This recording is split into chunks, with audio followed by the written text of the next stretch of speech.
ఇటీవల రవీంద్రనాథ్ ఠాగూర్ కాంస్య విగ్రహాన్ని ఏ దేశంలోని భారత రాయబార కార్యాలయంలో ఆవిష్కరించారు? Option A Japan, option B China, option C Russia, option D దక్షిణ Korea.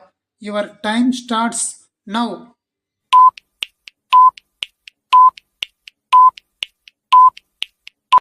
Now the answer is B China, Beijing.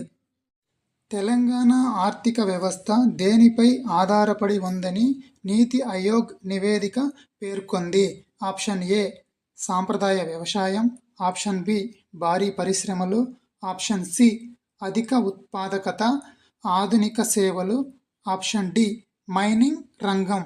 Your time starts now.